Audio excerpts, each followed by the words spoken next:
បទពិសោធន៍ថ្មីមួយដែលខ្ញុំទទួលបានដោយដើរក្រៅទៅប្រទេសន័រវេសដោយពុំមានប្តីហើយនឹងកូនទៅជាមួយ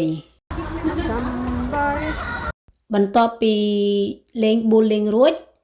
ខ្ញុំកំពុងតែបន្តដំណើរទៅរកភោជនីយដ្ឋានដើម្បីញ៉ាំអាហារពេលល្ងាចជួបជុំជាមួយអ្នករួមការងារទាំងអស់ដែលគាត់ទៅលេងប៊ូលីងជាមួយគ្នា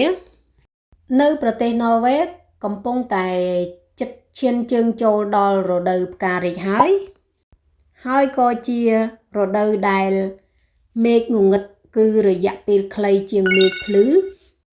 ខណៈពេលដែលខ្ញុំកំពុងដើរនេះគឺខ្ទង់ប្រហែលជាម៉ោង8ល្ងាចហើយមេឃកំពុងតែនឹងរៀបលិចបើនិយាយឲ្យស្រួលស្ដាប់គឺថាថ្ងៃលិចនៅម៉ោង8ហើយបើថ្ងៃស្អែកតទៀតគឺលិចនៅម៉ោង8បន្តិចថ្ងៃបន្ទាប់ទៀតម៉ោង8:10-15នាទីអញ្ចឹងទៅ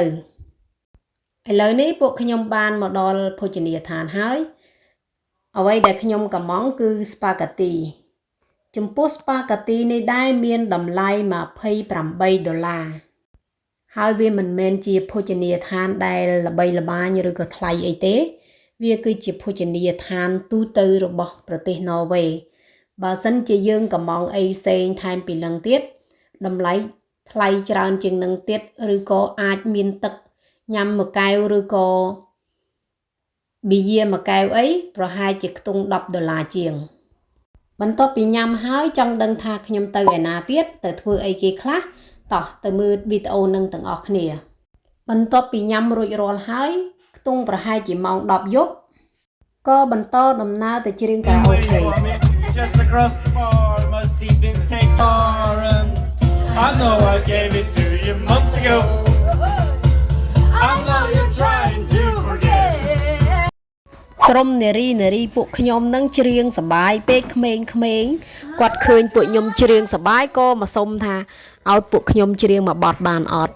ហើយពួកគាត់ខ្ទង់ប្រហែលជាអាយុ8 9 10 20ឆ្នាំអីទេហើយបន្ទាប់ពីយើងច្រៀងរហូតដល់ខ្ទង់ម៉ោង11ជាងយើងក៏បន្តដំណើរត្រឡប់មកផ្ទះវិញ